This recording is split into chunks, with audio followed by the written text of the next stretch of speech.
Toute vérité sur Sud Radio, Alexandre Devecchio. En toute vérité, chaque dimanche, entre 11h et midi sur Sud Radio, sécurité, économie numérique, immigration, écologie. En cette année d'élection présidentielle, pendant 1 heure chaque semaine, nous débattons sans tabou des grands enjeux pour la France d'aujourd'hui et de demain. Cette semaine, nous avons le plaisir de recevoir Laetitia Sroche-Bonnard et Arnaud Tessier, essayiste, journaliste. Laetitia Sroche-Bonnard est l'auteur de la France, ce pays que l'on croyait connaître, qui vient de paraître aux éditions Perrin, historien et essayiste. Arnaud Tessier vient de publier Demain la 5e République chez Perrin également. Tous deux partagent l'idée d'une crise profonde de la démocratie, mais ne s'accordent pas nécessairement sur les causes du malaise ni sur les solutions. Laetitia Sroche-Bonnard voit dans l'État l'une des causes du malaise et en appelle à de profonds changements institutionnels. Pour Arnaud Tessier, l'État est une partie de la solution et il faut au contraire revenir au fondement de la 5e République. Alors qu'Emmanuel Macron vient de nommer son gouvernement, nous nous demanderons avec eux comment sortir du malaise français. Les 5 prochaines années seront-elles celles de la crise de la démocratie? Faut-il tout attendre de l'État? Le référendum est-il la solution? Tout de suite, les réponses de Laetitia Sroche-Bonnard et Arnaud Tessier en toute vérité. En toute vérité sur Sud Radio, Alexandre Devecchio. Laetitia Sroche-Bonnard, Arnaud Tessier, bonjour. Bonjour. Bonjour. Bonjour Laetitia, merci d'être avec nous sur Sud Radio.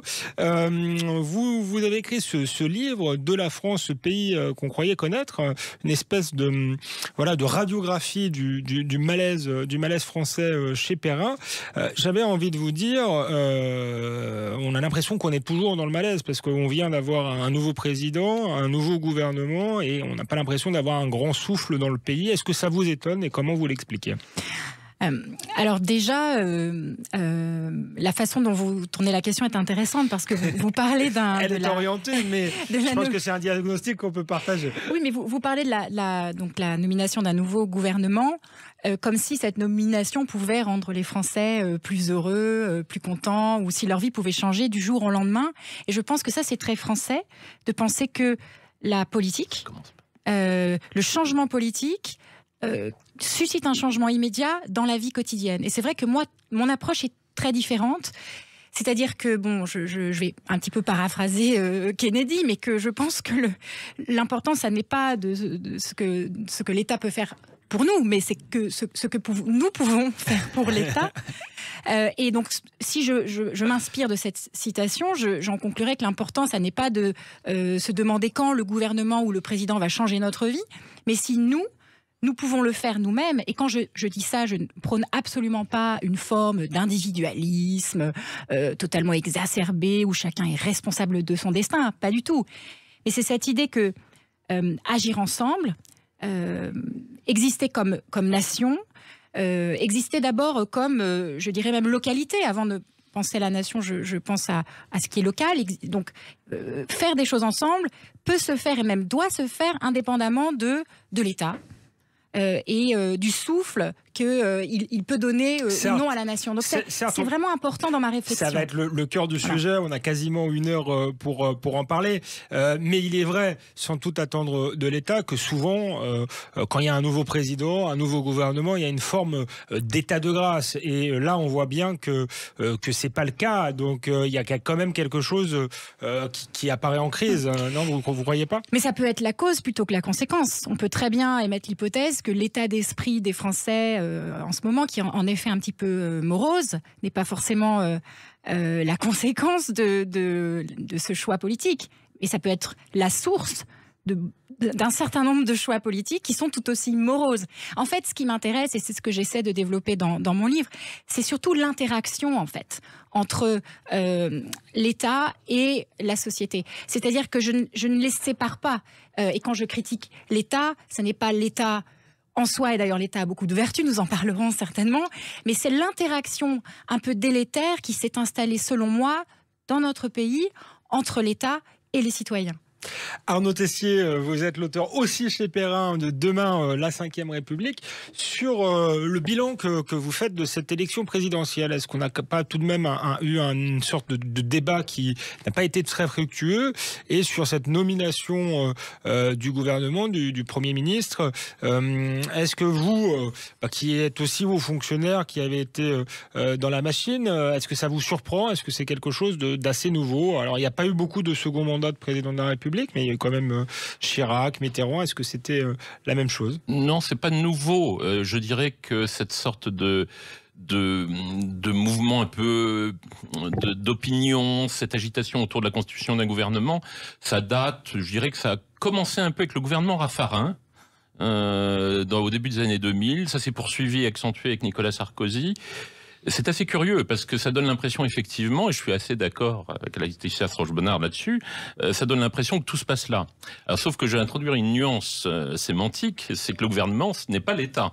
Le gouvernement, c'est un élément de l'État, c'est l'autorité politique qui s'articule avec l'autorité administrative, avec l'administration. L'État, c'est l'ensemble. Donc quand on critique l'État et quand on critique le gouvernement, ce n'est pas la même chose. Le gouvernement, c'est quelque chose qui dure le temps d'une législature, surtout dans le système tel qu'il est aujourd'hui, c'est un système où les temporalités sont écrasées en 5 ans, et l'administration agit dans une durée plus longue, ou elle est censée agir dans une durée plus longue. Donc cette petite mise au point étant faite, le gouvernement, autrefois on faisait moins d'histoire, et le gouvernement se constituait plus vite, surtout que le président de la République a quand même une marge de manœuvre très importante. Je pense que c'est lié, c'est pas Emmanuel Macron, il faut être honnête, qui a inauguré cette pratique, c'est lié à ce qui s'est produit. À mesure que la politique se vidait de sa substance, disons depuis 20, 30 ans, à mesure qu'elle se vidait de sa substance, elle surinvestissait cette histoire de constitution des gouvernements. Et à mesure que les gouvernements perdaient en effectivité ou en capacité d'action, eh bien, on surinvestissait sur la désignation des ministres. En réalité, autrefois, ça se faisait très vite, la composition des gouvernements, et ça faisait pas d'histoire. Parce que peu importait à la limite les têtes et la distribution des portefeuilles, savoir si ça allait à un homme ou une femme, à telle tendance de tel mouvement ou à telle tendance de tel autre, toutes les pondérations auxquelles on assiste depuis un certain nombre d'années, je pense que c'est un symbole effectivement d'une éviction du politique, plus qu'autre chose, une éviction du politique des institutions. Et les gouvernements maintenant, effectivement, on voit des débats autour de certaines personnalités. Ça tourne sur des sujets qui n'ont rien à voir avec la fonction gouvernementale. C'est peut-être l'occasion de le rappeler. Le rôle d'un gouvernement, c'est de gouverner. Et c'est tout. Rien d'autre. Donc, à partir du moment où le débat dévie vers des choses qui n'ont rien à voir... Vous pensez à quoi dans les choses qui n'ont rien à voir? La discussion sur les origines d'un tel, sur le tempérament d'un tel. Je pense que c'est un peu un piège qui est tendu à la politique, puisque encore une fois, ce qui est important, c'est ce qu'on fait, c'est le programme d'un gouvernement, c'est sa relation aussi avec sa majorité. Il va y avoir des élections législatives quand même. Donc tout ça est un peu faussé. Je pense que ça fait, ça a commencé avec les gouvernements de cohabitation. C'est la fin du politique finalement, et c'est remplacé par quoi? C'est de la communication quand vous dites qu'on parle d'autres sujets. Oui. C'est une vision purement technicienne de la politique? Ah non, c'est même pas technicien, c'est une vision un peu médiatique de la politique, même pire, c'est ce qu'on appelait la pipolisation à l'époque de Nicolas Sarkozy, qui a vraiment ouvert la voie de ce point de vue-là. Non, ça n'a rien à voir avec la politique en fait. La politique, c'est de la politique. Le gouvernement, c'est du gouvernement. L'administration, ça administre. Enfin, je veux dire, j'ai l'impression de dire des évidences, mais on a l'impression que tout ça s'est perdu. Et c'est bien dommage parce que la réalité des problèmes sont là. Non, je ne crois pas que ce soit la fin du politique. Ça, tout le monde en rêve. Je crois que même qu'il y a question de transition démocratique. Non, c'est pas la fin de la politique. Il y a qu'à voir d'ailleurs le vote du premier tour. Quand 60% des électeurs français se reportent sur des candidats dits anti-système, c'est que la politique est loin d'avoir déserté le champ de bataille. Simplement, elle n'est pas là où les choses se passent médiatiquement. Laetitia Roche-Bonnard, vous vouliez réagir? Oui, alors vous avez tout à fait raison de rappeler la distinction entre l'État et le gouvernement. Et je me demande justement si aujourd'hui on ne mélange pas souvent les deux, parce qu'on a l'impression qu'à chaque changement de gouvernement, il n'y a pas de changement. C'est-à-dire qu'il y a une continuité de la politique faite par l'administration. Alors, ce reproche a toujours été fait. Il était fait par Alain Peyrefitte dans Le Mal français, avec cette idée qu'il y avait une sorte de pacte entre le politique et l'administration. L'administration, en fait, faisait la continuité de la politique et le politique acceptait finalement de s'attribuer certaines réussites qu'en fait, il n'avait pas du tout suscitées. Et en échange, il pouvait faire porter à l'administration un certain nombre d'erreurs. Mais ça, c'est la critique ancienne. La critique d'aujourd'hui, à mon avis, est plus justifiée dans la mesure où, déjà, on voit quand même beaucoup de personnalités dans les gouvernements qui ne semblent pas tellement compétentes dans la politique en question. Je ne dis pas qu'il faut forcément nommer des experts ou des chercheurs à la tête des gouvernements, Mais quand il y a 2 solutions. Quand vous êtes ministre, soit vous êtes élu, et ensuite vous devenez ministre. Alors ça, du coup, vous n'êtes pas expert, mais vous avez peut-être passé du temps à travailler sur une politique publique. Soit alors vous êtes un expert, et d'ailleurs De Gaulle a nommé beaucoup d'experts, entre guillemets, autour de lui. Après, on ne parlait pas d'experts à l'époque, mais il nommait des personnalités qui connaissaient très bien leur sujet sans avoir été élus. Mais ça, je ne sais pas si on le voit beaucoup aujourd'hui aussi, et j'ai l'impression qu'on vit dans cet entre-deux, en fait, où on s'intéresse au côté people du gouvernement, parce que le fond de la politique, les différentes orientations, finalement n'existe plus. On va nommer des têtes d'affiche parce qu'on sait que ça va résonner avec telle ou telle partie du pays ou avec tel ou tel courant d'idées. Mais est-ce que la personne qui est nommée est vraiment là pour sa compétence politique ou son expertise? Donc moi, je me demande si cette confusion entre État et gouvernement ne vient pas aussi de là. Et ça rejoint ce que vous dites, quand vous dites qu'en fait, le rôle du gouvernement est un petit peu amoindri, ou en tout cas le rôle de la politique, même si la politique est toujours importante, le rôle de la politique est aussi un petit peu amoindri, mais parce qu'on sent qu'il y a moins de levier, en fait, moins de pouvoir. Donc ça, là-dessus, je vous rejoins, peut-être que vous serez en désaccord sur certains points, mais là, je suis tout à fait d'accord avec vous. Et sur la politique, je pense en revanche que la France reste un pays extrêmement politique et que les citoyens aiment la politique, ils aiment en débattre, et pour eux la politique n'est pas terminée. Merci Laetitia Sroche-Bonnard, merci Arnaud Tessier. On continue de parler politique, de parler de démocratie. Tout cela apparaît malgré tout en crise. Vous allez nous dire pourquoi après la pause, toujours sur Sud Radio, en toute vérité. En toute vérité sur Sud Radio, Alexandre Devecchio. Nous sommes de retour sur Sud Radio, en toute vérité, avec Arnaud Tessier, auteur de Demain la 5e République aux éditions Perrin, et Laetitia Sroche-Bonnard, qui vient de faire paraître De la France, ce pays qu'on croyait connaître. Aux éditions Perrin également, 2 réflexions sur la France, le malaise français, la crise de la démocratie. On en parlait avant la pause. Oui, ce gouvernement qui ne semble pas créer d'espoir. Est-ce que c'est aussi parce que finalement les choses ne se passent pas au gouvernement et que c'est Emmanuel Macron qui aujourd'hui concentre le pouvoir, Arnaud Tessier? Mais est-ce que finalement c'est pas la logique de la 5e République? Non, ce n'est pas la logique de la 5e République, mais ce n'est pas la logique de la 5e République, mais c'est une réalité qui d'ailleurs, là encore, ne date pas d'Emmanuel Macron. Je pense que le tournant, ça a été Nicolas Sarkozy, avec une petite pause, on dirait une parenthèse avec François Hollande. Mais on est effectivement dans une phase présidentialiste du régime. Voilà, c'est un choix, c'est un choix politique, c'est une tentation qui a toujours existé sous la 5e, qui n'était pas le fait de Gaulle, ni même de Pompidou. Il y a eu des petites tendances à des moments ou autres de renforcement de la tendance présidentielle. Aujourd'hui, nous sommes clairement dans un système présidentialiste où l'Élysée tient les commandes et où le gouvernement, je ne pense pas quand même renverser la table en disant ça, le gouvernement, en particulier le Premier ministre, n'ont pas le rôle qu'ils ont pu avoir à d'autres périodes de la Ve République. Donc la constitution du gouvernement, par définition, et même, je dirais, la désignation du Premier ministre, ne crée pas quand même dans l'opinion publique, il me semble, c'est intuitif de ma part, mais il me semble que ça ne crée pas un suspense insoutenable, d'autant qu'avec le quinquennat, il y a une sorte de fusion de la temporalité élyséenne et de la temporalité gouvernementale. Maintenant, on sait bien que le gouvernement découle en quelque sorte du président de la République plus qu'il ne l'a jamais fait. Donc tous ces débats autour de la composition du gouvernement, à mon avis, passent un peu au-dessus de l'opinion, qui est surtout attentive aux grandes lignes politiques suivies, aux programmes, aux intentions politiques et à la différence qu'il peut y avoir entre les programmes. Quant à savoir s'il y a des ministres qui sont plus techniciens que d'autres, oui. Dans ce gouvernement, comme dans les précédents, il y a des ministres qui incontestablement ont un profil technicien.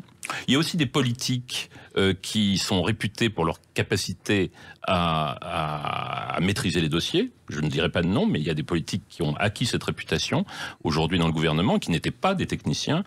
Donc, et puis il y a des techniciens qui n'ont pas de sens politique, et il y a des politiques qui n'ont pas de capacité technique. Mais ça, c'est la règle de la politique. Vous l'avez dit, le plus important, c'est la vision. Et là, effectivement, et de l'équipe gouvernementale quand même, ça peut donner des indications sur la vision du président de la République. Là, ce qui apparaît, c'est quand même un espèce de casting, et on disait une vision technicienne. Ce qui est ennuyeux, c'est qu'on a l'impression que ce ne sont pas forcément des gens qui défendent de réelles convictions politiques, qui sont là pour appliquer, pour gérer des dossiers. Votre expression gérer des dossiers me paraît intéressante. Est-ce que la politique, ça se résume à gérer des dossiers? C'est moi qui utilisais. Oui, qui étaient connus pour leur bonne gestion. Vous avez dit, il y a des techniciens, des gens qui sont connus pour maîtriser leurs dossiers. Oui, oui, je pense en particulier à des personnalités politiques qui sont passées par Bercy, qui n'est pas un ministère facile. Ni un ministère complaisant vis-à-vis des politiques, et qui ont laissé un bon souvenir à Bercy, quelles que soient les considérations politiques, parce qu'ils travaillaient les dossiers. Non, en fait, quand je parle de gestion des dossiers, je dirais qu'il y a les ministres qui travaillent et ceux qui ne travaillent pas. Voilà. Et qu'ils soient techniciens ou pas, quand un ministre travaille, il travaille. Et ceux qui sont pas techniciens, eh bien, ils savent s'appuyer sur leur administration. Et sur la vision, vous trouvez que ce gouvernement dit clairement quelle va être la vision d'Emmanuel Macron? Non, mais la vision, c'est le président de la République. D'abord, sous la Ve République, la vision de long terme, c'est le président de la République. Ensuite, le gouvernement, plus ou moins suivant les périodes. Mais aujourd'hui, c'est très clair que s'il y a une vision, c'est celle du président de la République. C'est pas celle du gouvernement. Le gouvernement est là pour conduire la politique du gouvernement. Mais les choix du gouvernement peuvent traduire une vision. Là, il y a. Est-ce que vous la discernez? Est-ce que vous êtes capable aujourd'hui, après une élection présidentielle et la nomination du gouvernement, de savoir quelle va être la direction du pays pendant 5 ans? Je pense que c'est un peu difficile de le voir. Alors j'ai envie de dire, attendons quand même les élections législatives, même s'il ne faut pas attendre les élections législatives. Quelque chose qui bouleversera complètement le paysage politique et intellectuel. Attendons les législatives. Mais non, mais je crois qu'on est quand même dans une situation politique quand même sans précédent. Je redis ce que j'ai dit tout à l'heure. Les 2/3 quasiment du corps électoral au premier tour ont voté pour des candidats qui étaient considérés comme anti-système. Au second tour, on a quand même Marine Le Pen qui fait 41% des voix. Et qui continue d'être présenté comme candidat d'extrême droite, etc. Alors que tout le monde sait bien qu'il n'y a pas 41% d'électeurs d'extrême droite en France. C'est absurde de dire une chose pareille. Donc ça veut dire quand même qu'il y a un malaise démocratique profond. Et je pense que le nouveau quinquennat s'ouvre sur ce constat. Et que donc il est extrêmement difficile, de toute façon, d'avoir d'ores et déjà une vision. Laetitia Stroche-Bonnard, vous partagez ce constat sur le malaise démocratique et sur ce gouvernement assez indiscernable? Alors, pour commencer, sur la présence de personnalités intéressantes au gouvernement, je me demande aussi s'il n'y a pas quelque chose de structurel dans notre pays et peut-être dans d'autres, qui est que les gens originaux, talentueux, ne vont pas forcément dans la politique aujourd'hui. Et je ne sais pas si c'est plus qu'avant, mais on a quand même l'impression que beaucoup de gens, en tout cas moi j'ai croisé énormément de gens qui se rendent dans ce cas de figure, sont passionnés par la politique et n'en font pas, parce que quand ils découvrent le fonctionnement des partis, ils sont absolument dégoûtés, en fait, et ils s'en détournent. Donc j'ai l'impression qu'il y a une déperdition d'énergie énorme dans ce pays, et il y a beaucoup d'obstacles sur la route de quelqu'un qui voudrait faire de la politique aujourd'hui en France, et malheureusement ceux qui vont s'accrocher, ce ne sont pas forcément les meilleurs. Ça peut être aussi des gens qui sont les plus malins, sont les plus persistants. Donc on n'a pas forcément la qualité, vraiment une bonne qualité de personnalité politique à l'arrivée. Ensuite, sur la nature du gouvernement. Ce qui est un peu étrange, c'est que ça donne l'impression d'une forme de gouvernement composite qui veut plaire à plusieurs tendances. Je crois que Emmanuel Macron, il divise, répartit certainement dans sa stratégie les ministères vraiment importants, et puis les autres, il les considère un petit peu moins. Pour les ministères importants, il va s'assurer d'avoir soit de bons techniciens ou des gens sur lesquels il peut compter, et regarder le nombre de ministres qui restent en place depuis le précédent quinquennat. Bruno Le Maire, par exemple, qui a déjà été pendant 5 ans ministre de l'économie, c'est très long déjà pour la France, pour la durée d'un ministre de l'économie. Et là, il reste encore.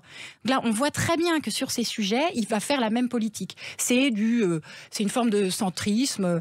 Oui, c'est du centre-droit, si vous voulez, un peu libéral. Mais bon, les vrais libéraux vous diraient que c'est pas du vrai libéralisme.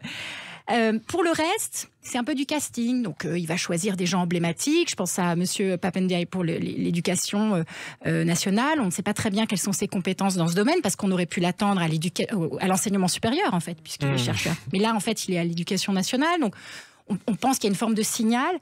Moi, ce qui m'inquiète un petit peu dans la situation actuelle, c'est que, certes, il est très inquiétant qu'une grande partie du pays ne se reconnaisse pas dans le gouvernement, mais il est tout aussi inquiétant qu'un gouvernement élu et légitime veuille plaire à tout le monde. C'est-à-dire que j'ai l'impression qu'on attend du gouvernement aujourd'hui, ou du président de la République, qu'il entende tout le monde, parce que tout le monde n'a pas voté pour lui. Mais j'ai envie de dire que c'est comme ça un petit peu dans tous les cas. Et le problème, c'est que ce qu'il risque de faire, c'est de ne plaire à personne. C'est-à-dire de ne pas plaire aux gens qui ont voté pour lui et qui attendaient une certaine politique, et de ne pas plaire aux gens qu'ils pensent séduire, parce que eux, ils ne veulent pas la copie, ils veulent l'original. Donc c'est pour ça qu'on a cette impression un peu de mollesse, je dirais. Je voulais aussi répondre sur... Alors vous avez 10 secondes. Alors on y viendra peut-être tout à l'heure, mais sur la question de la responsabilité de la Ve République, en fait, dans la présidentialisation du régime. On va y répondre. Laetitia Sauge-Boulard, merci. Arnaud Tessier, merci d'être avec nous sur Sud Radio. On répond à tout cela après la pause. On se demandera aussi si c'est la faute de l'État, s'il faut un changement institutionnel. On se retrouve après une courte pause. En toute vérité sur Sud Radio, Alexandre Devecchio. Nous sommes de retour sur Sud Radio avec Arnaud Tessier, auteur de Demain la Ve République chez Perrin, et Laetitia Sauge-Boulard, auteur de La France, ce pays que l'on croyait connaître, également chez Perrin. On discute de la crise de la démocratie. Avant la pause, on discutait avec Laetitia Sauge-Boulard de ce président de la République qui concentre peut-être tous les pouvoirs. Vous vouliez réagir et expliquer qu'il y avait peut-être aussi une dimension institutionnelle dans cette crise que nous vivons. Alors, je le pense, je sais qu'Arnaud Tessier n'est pas tellement d'accord avec moi là-dessus. Mais c'est pour ça que je vous ai réunis.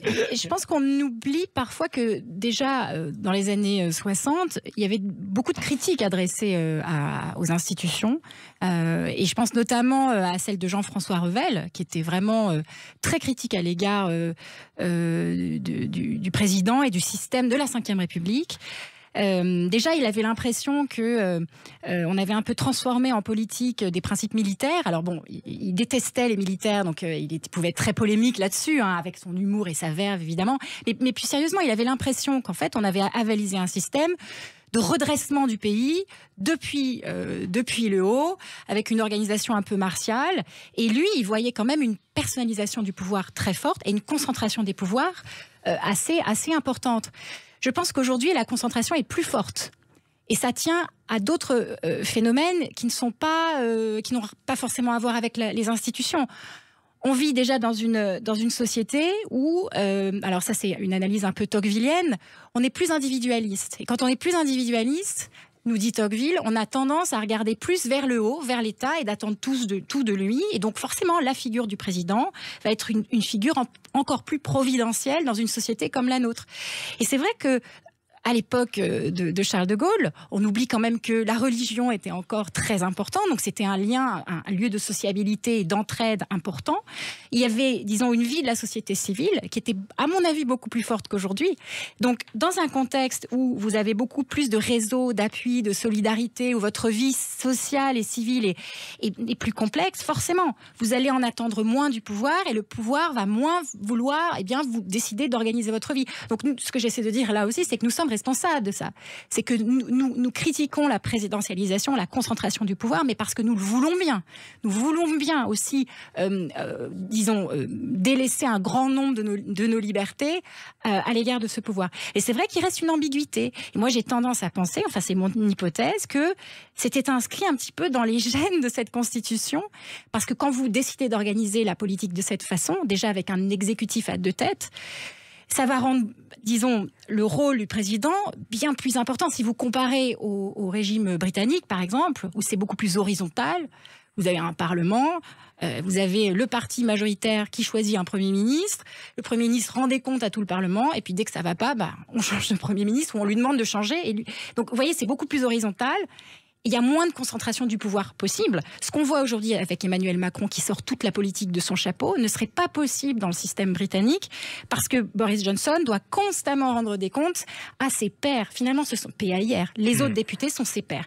La conception du pouvoir français est très différente, mais vous me direz peut-être, Arnaud Tessier, que c'est comme ça, c'est notre tradition. et qu'on ne peut pas faire autrement. Alors Arnaud Tessier, oui, la crise que nous subissons, c'est une crise institutionnelle. Et est-ce que la Ve République est le problème ou c'est la solution? Vous avez écrit un livre qui s'appelle Demain la Ve République. Livre collectif. Oui, collectif. Mais voilà. oui, c'est vrai, avec Hervé Guémard, vous l'avez co-dirigé avec. C'est bien de le rappeler, mais il me semblait qu'on était sous la Ve République, Arnaud Tessier. Nous ne sommes plus vraiment sous la Ve République des origines. Pour l'exemple de la Grande-Bretagne, je pense que la Grande-Bretagne a quand même sombré à l'époque contemporaine dans une médiocrité profonde, d'où elle n'a été tirée que par un pouvoir extrêmement personnalisé et autoritaire qui était celui de Margaret Thatcher et sur lequel ont vécu ensuite pendant quelques temps ses successeurs. Donc je pense que le système britannique lui-même a montré que finalement ses vertus venaient quelquefois d'un pouvoir fort. Et Dieu sait, il faut se souvenir de ce qu'était l'état de la Grande-Bretagne quand Margaret Thatcher est arrivée au pouvoir. Donc je pense que la Grande-Bretagne n'échappe pas à cette règle qui veut que les démocraties, à certains moments de leur histoire, ont besoin d'être gouvernées. Je pense que les institutions de la Ve ont été conçues pour ça. Elles ont été conçues pour gouverner. Et c'est pour ça que De Gaulle a bâti, avec d'ailleurs des gens qui venaient de la 4e République et qui avaient été consternés par leur impuissance sur la 4e, il a bâti un système qui est fait pour gouverner. Et quand il est parti du pouvoir, en 69, il avait dit cette phrase très drôle et très méditative au secrétaire général de l'Élysée qui était venu le voir en Irlande, dans son exil irlandais, Bernard Tricot, il avait dit, vous savez, peut-être que mes institutions ne sont pas parfaites, mais en tout cas, j'ai laissé un certain nombre d'instruments. Il citait le référendum, dont plus personne ne se sert. Je le dis au passage. On va en parler. Le parlementarisme rationalisé, le 49.3. J'ai laissé un certain nombre d'instruments qui permettent de gouverner si on le veut. Mais ce que veut dire De Gaulle, c'est que les institutions ne valent rien si on ne s'en sert pas. Et je crois que le problème, c'est qu'on a cessé de se servir de tous les ressorts qu'offraient les institutions de la Ve République, parce qu'il y a eu ce phénomène que Margaret Thatcher a très bien décrit dans son dernier livre, qui n'a jamais été traduit en français, malheureusement, et c'est peut-être pas un hasard, qui s'appelle Statecraft. À la fin de sa carrière, elle a écrit ce livre fabuleux où elle dit deux choses. Elle dit d'abord l'État tel qu'on l'a connu sur Richelieu, donc pas de confusion, c'est bien celui dont on parle. L'État, ceux qui disent que l'État est fini, ils se trompent. L'État sera plus nécessaire que jamais dans les temps à venir. Et elle disait une deuxième chose, elle disait dans les démocraties, il y a une forme de distaste, pardon pour l'accent, for power, une sorte de dégoût ou de répulsion pour l'exercice du pouvoir. Et je crois que c'est ça. C'est-à-dire que les institutions de la Ve République sont bonnes, mais elles ont été conçues pour être des outils de gouvernement. Et elles sont devenues au fil des années, ça date pas d'aujourd'hui, ça date d'il y a des cohabitations, c'est du quinquennat, elles sont devenues une protection pour le pouvoir. C'est-à-dire que ce que nous avons aujourd'hui, c'est la 4e République empire. C'est la 4e République protégée par les remparts de la 5e. Or, c'était pas ça, l'esprit des institutions. Donc, c'est pas les institutions qui sont mauvaises, c'est la façon dont on les utilise. Et c'est comme l'administration. L'administration ne gouverne pas à la place du politique. Les fonctionnaires n'ont qu'un rêve, c'est d'avoir des politiques qui prennent des décisions. Interrogez n'importe quel fonctionnaire qui travaille dans une administration, il n'attend qu'une chose, c'est des instructions. Il propose des choix, mais il veut des décisions. Or, tout le système a été retourné contre lui-même depuis 30 ans, de façon à protéger le pouvoir contre la décision. D'abord parce que c'est dans la nature humaine de ne pas aimer décider. Nous le voyons dans notre vie personnelle tous les jours. Donc Emmanuel Macron, c'est dans la nature politique de ne pas aimer décider. Emmanuel Macron n'aime pas décider, c'est ce que vous êtes en train de me dire? Je ne dirais pas cela. Je pense qu'il aime décider, mais je pense qu'il n'utilise peut-être pas tous les ressorts parce que, tout simplement, décider, gouverner, ça suppose prendre des risques. Mais est-ce qu'il ne décide pas aussi de plus en plus, j'allais dire, contre la souveraineté populaire? Et c'est pas seulement lui, c'est-à-dire qu'aux institutions françaises sont venues s'ajouter des institutions européennes. On a vu beaucoup de politiques dire finalement c'est pas nous qui décidons, mais c'est l'Europe, et on a une espèce de fuite en avant. Ce dernier point, oui, dans la construction européenne. Donc, est-ce qu'il n'est pas là aussi le problème, des politiques issus de la technocratie et qui ont une vision du monde, mais qui ne cadrent pas forcément avec celle des citoyens? C'était pour apporter une nuance à ce que disait Laetitia tout à l'heure, au sujet du fait que la politique perd de sa substance, que plus personne ne fait de politique, on ne peut plus faire de politique. Si, je pense qu'il y a toujours de grandes ambitions en politique, mais elles sont locales, elles sont régionales, départementales, municipales. C'est là qu'est le pouvoir. S'il y a un certain nombre de personnalités qui n'ont pas rejoint des équipes gouvernementales au cours des 20 dernières années, c'est tout simplement parce que le pouvoir n'est plus là, et que le pouvoir est beaucoup plus dans de grosses collectivités. Je ne donnerai pas de nom, mais je suis certain que ça joue beaucoup. Finalement, lâcher un grand exécutif local pour un ministère, dans le contexte actuel, c'est un peu lâcher la proie pour l'ombre. Et je pense que l'exacerbation de l'image présidentielle correspond au fait que le président de la République, aujourd'hui, n'a plus du tout les pouvoirs et les marges de manœuvre dont il disposait autrefois. C'est surtout ça. C'est un homme qui a les mains liées, en grande partie, pas totalement, mais qui a en partie les mains liées. Et je pense que c'est ça qui crée une sorte de désespérance. Il incarne, il est très visible, mais il a peu de pouvoir sur les choses. Laetitia Srochbona. Alors, beaucoup de choses, mais vous avez 2 minutes avant une nouvelle pause, mais peut-être sur l'État d'une part et l'autre part, je sais que vous êtes favorable à la décentralisation, et ça rejoint peut-être ce qui a été dit sur le pouvoir des localités. Oui, alors, je voulais quand même répondre sur Thatcher, parce que je connais assez bien, et alors moi c'est une figure que j'admire énormément, qui avait beaucoup de force, et qui arrivait à allier ce que les Français ont peut-être du mal à comprendre, mais à la fois beaucoup de force et de croyance dans l'État, et en même temps une vision très libérale de l'économie de marché. Après, je reste quand même défenseur du système britannique, que je ne trouve pas médiocre. Je trouve que vous êtes un peu dur. Je trouve au contraire qu'il permet aux gens médiocres de ne pas de faire de la politique individuellement. Ils peuvent être médiocres, mais le résultat n'est pas tant que ça. Et j'en veux pour preuve notamment ce qui se passe depuis le Brexit. Tout le monde a dit que le Brexit serait une énorme catastrophe, que c'était la fin de la Grande-Bretagne. Eh bien, je ne crois pas, en fait. Ça a été un énorme choc. En plus, c'est passé par un référendum, ce qui n'est absolument pas dans la culture britannique. Donc, ça les a beaucoup bouleversés. Mais ça les a remis un peu à l'endroit. Et je pense que ça a fait comprendre aussi aux parlementaires qu'il y avait des choses qu'ils n'avaient pas bien prises en compte, qui venaient du bas. Donc, ce rapport à l'Europe, quoi qu'on en pense, ça c'est indépendamment de mon point de vue sur la question. Et le système est résilient parce que maintenant, ils sont remis en selle. Et ils essaient de répondre aux questions qui étaient posées par le Brexit, qui ne sont pas en fait des questions européennes, qui étaient essentiellement des questions de rapport entre Londres et le reste du pays. Et donc voilà, Thatcher a énormément compté, mais je ne crois pas que ce soit elle qui ait fait la grandeur du pays, qui est quand même un pays très ancien.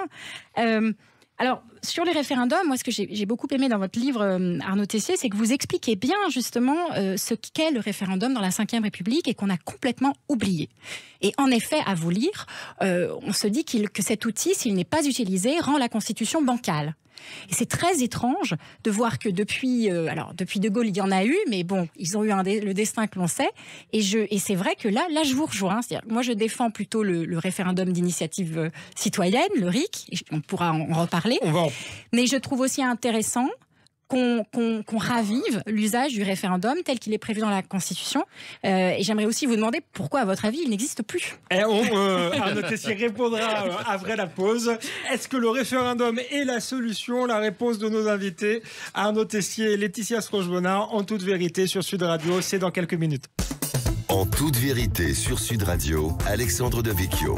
Nous sommes de retour en toute vérité sur Sud Radio avec Laetitia Srochbona, essayiste, journaliste, auteur de la France, ce pays qu'on croyait connaître aux éditions Perrin. De retour également avec Arnaud Tessier, historien, essayiste, auteur de Demain, la Ve République, aussi chez Perrin. Et avant la pause, Laetitia Srochbona vous interpellait sur le référendum. Vous avez un point commun, vous êtes tous les deux des défenseurs du référendum. Alors Laetitia expliquait qu'elle préférait le référendum d'initiative populaire, mais se demandait quand même pourquoi le référendum classique avait été délaissé, peut-être dévoyé.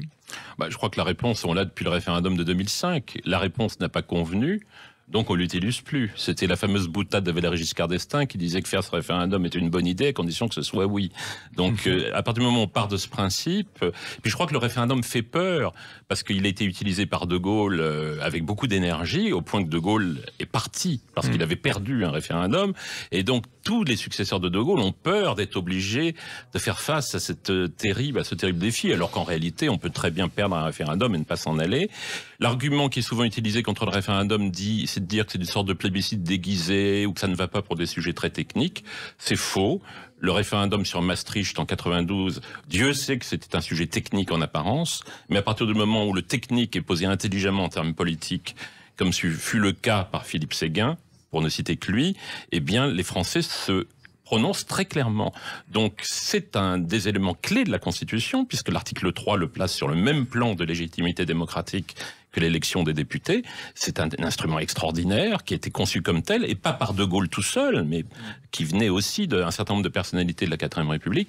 On ne l'utilise plus, tout simplement parce que s'il suppose de prendre un certain risque politique, mais on ne fait pas de grandes choses sans prendre des risques politiques, surtout dans les temps que nous vivons actuellement. Je crois que toute la leçon est là. Je crois que l'anémie ou le déclin du politique aujourd'hui tient au fait que le politique ne s'assume plus pour ce qu'il est. Encore une fois, je me répète, mais le gouvernement est fait pour gouverner, l'administration pour administrer, les élections pour décider. À partir du moment où ces fondamentaux de la démocratie ne sont pas respectés, c'est pas la faute de la démocratie, mais de la façon dont on la pratique. Laetitia Sroche-Bonnard, vous expliquez que vous étiez favorable au référendum d'initiative populaire. Vous faites toute une série de propositions institutionnelles dans votre livre. Vous êtes favorable aussi à une forme de décentralisation. Est-ce que le pouvoir, finalement, local, c'est pas une bonne chose et c'est la solution? Ensuite, Arnaud Tessier répondra, parce que je crois qu'il n'est pas tout à fait sur cette ligne. Alors oui, on va parler de la décentralisation d'abord avant le RIC. Oui, alors je défends la décentralisation et une décentralisation très accentuée. Alors je sais que ça n'est absolument pas du tout l'air du temps et que les Français tendent plutôt à une certaine centralisation du pouvoir. Certes, aujourd'hui, il y a une décentralisation, mais pour moi, elle est administrative. C'est-à-dire qu'on a décentralisé des budgets massivement, mais quand vous décentralisez la décision, d'ailleurs très circonscrite, sans décentraliser la capacité à lever l'impôt et à gérer les finances d'une collectivité, vous ne décentralisez pas. La vraie décentralisation, pour moi, c'est celle du pouvoir. Donc c'est une décentralisation politique, c'est pas une décentralisation administrative. Une vraie décentralisation, ce serait qu'une région, par exemple, ait le pouvoir de dépenser après avoir récolté ses propres recettes sur certains sujets et de prendre des décisions vraiment différentes pour cette région-là. Je vais donner plusieurs exemples. Je pense que dans l'éducation, on peut réellement s'interroger sur la question de la décentralisation à cause de l'état dans lequel se trouve l'éducation nationale aujourd'hui. On a un petit peu tout essayé. Moi, j'ai l'impression que continuer à dire que la réponse se fera tout en haut en uniformisant partout les choses comme on essaie de le faire depuis des décennies, ça ne peut pas fonctionner. Il y a tellement, déjà, dans la population, je pense qu'il y a une aspiration à peut-être des formes de cursus scolaire un peu différents. Ça ne veut pas dire antithétique avec ce que fait avec un tronc commun, mais quand même une forme de diversité. Et puis l'idée qu'il y a des situations tellement complexes qu'il faut les attaquer localement. Mais vous voyez bien qu'aujourd'hui, dans l'éducation nationale, si vous commencez à dire qu'on va tester quelque chose et on va le tester localement pour voir si ça fonctionne, tout de suite, vous avez toute une administration contre vous. Alors pourquoi je défends la décentralisation déjà au niveau des principes? C'est parce que je pense que ça permet de réduire les risques politiques. C'est-à-dire que quand il se passe quelque chose de grave, mais localement, eh bien, il y a moins de chances que ça explose et que ça atteigne tout le pays. Je vais reprendre l'exemple des Gilets jaunes. On peut imaginer que si l'augmentation de la taxe sur l'essence avait été régionale, il y aurait eu quelque chose dans la région, certainement. Je peux vous dire que le reste des régions aurait dit « Ah non, on ne va jamais faire ça », parce que c'est impossible. Donc j'aime bien cette idée qu'on teste des choses, et si ça ne marche pas, le risque reste local. Inversement, quand ça fonctionne, eh bien d'autres régions peuvent se dire « Tiens, si on faisait comme eux ». Et c'est pour ça que je finirai par là, j'aime la décentralisation parce qu'elle correspond à une vision libérale au sens profond, littéral du terme, qui est qu'on va tester. On essaie, et si on fait des erreurs, on fait autrement. Et c'est pour ça que je la défends. Arnaud Tessier, oui, vous n'êtes pas tout à fait sur cette ligne-là.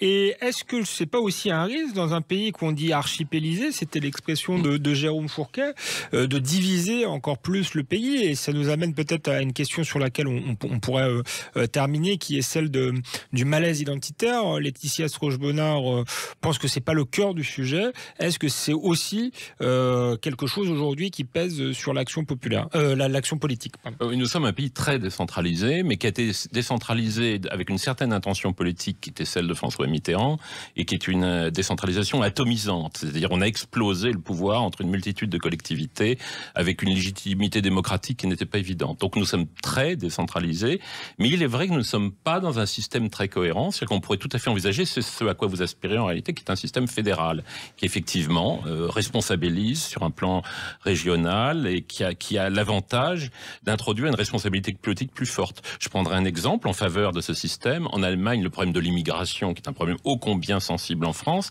est traité de manière plus cohérente et plus ferme en Allemagne parce que les Länder partagent avec l'État fédéral la responsabilité de la politique d'immigration. Donc il y a du vrai. C'est-à-dire que je pense que nous avons le pire de tous les systèmes, c'est-à-dire que nous avons gardé des morceaux de centralisation, très peu, et nous avons pris ce qu'il y a de pire dans la décentralisation. Par contre, je pense vraiment que la solution fédérale n'est pas la bonne, surtout aujourd'hui.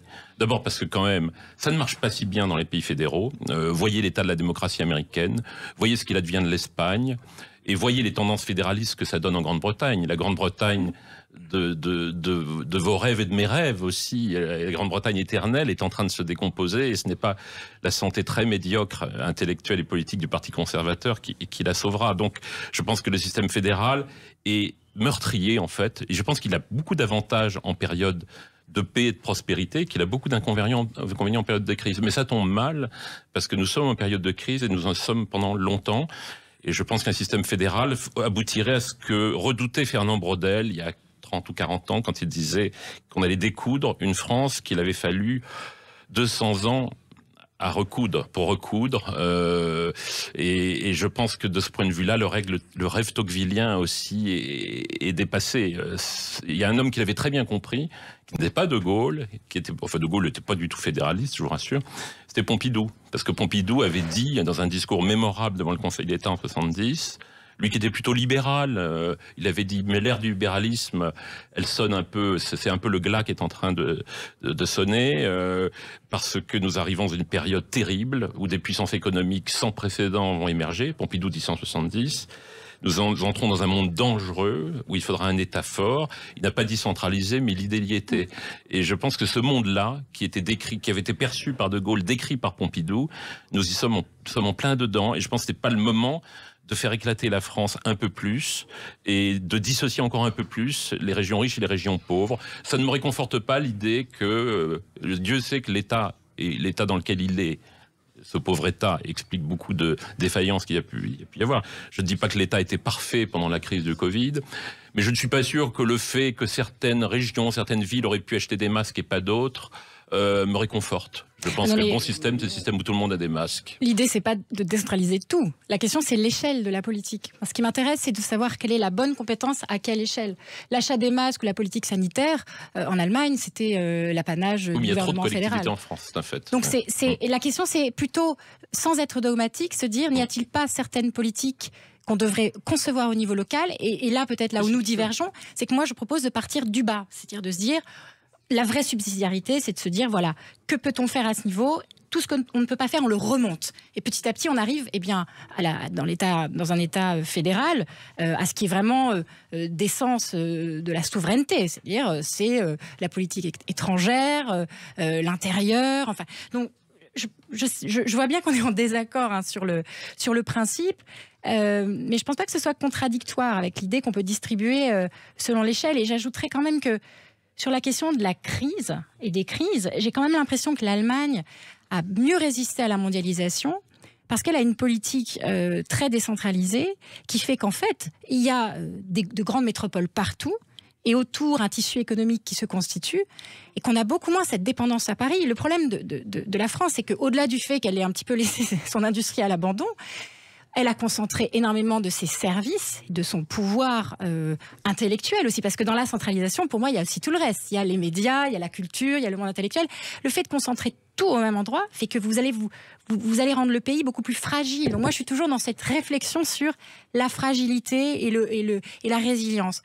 Donc c'est aussi pour ça que j'ai confiance, paradoxalement, dans le système décentralisé. C'est que je pense que dans certains cas, il peut mieux résister. Et quand à l'opposition entre régions riches et pauvres, évidemment qu'il faut une forme de ce qu'on appelle la péréquation. L'idée, ce n'est pas du tout de laisser les régions pauvres à l'abandon. Je pense que c'est évident. Enfin, c'est oui. Ce que vous craignez, j'ai eu l'impression aussi, Arnaud Tessier, je parlais de malaise identitaire, c'est que ça puisse accentuer aussi le séparatisme, finalement, de toutes sortes, la décentralisation. Ah ben oui, c'est ce que je reprends la formule de Philippe Séguin dans son discours sur Maastricht. Nous avons choisi la décentralisation, pas la désintégration. Or, nous sommes exposés à un risque de désintégration. Donc, je pense qu'il faudrait rebâtir complètement la décentralisation qui a été faite, encore une fois, par François Mitterrand et approfondie, hélas, par la droite dans les années 2000 dans la même idée, qui est une décentralisation faite contre l'État central, contre le système de la Ve République, alors qu'il fallait mettre en place un système décentralisé, articulé, c'est-à-dire transférer du pouvoir, pas de l'impuissance collective. Donc il faudrait refondre complètement la décentralisation. Pourquoi pas aller vers un système fédéral intelligent? Même ça, moi je ne suis pas totalement hostile. Mais c'est impossible aujourd'hui dans l'État des institutions, dans l'État, avec les rapports de force, c'est absolument impossible. Vous ne pouvez qu'accentuer le processus de désintégration aujourd'hui. Le processus de désintégration, vaste question. On va terminer sur cette note un peu pessimiste. Merci Laetitia Asroche-Bonnard d'avoir été avec nous. On rappelle votre livre De la France, ce pays qu'on croyait connaître aux éditions Perrin. Merci Arnaud Tessier. Demain, la Ve République, également aux éditions Perrin. On se retrouve la semaine prochaine pour un nouveau numéro dans Toute Vérité.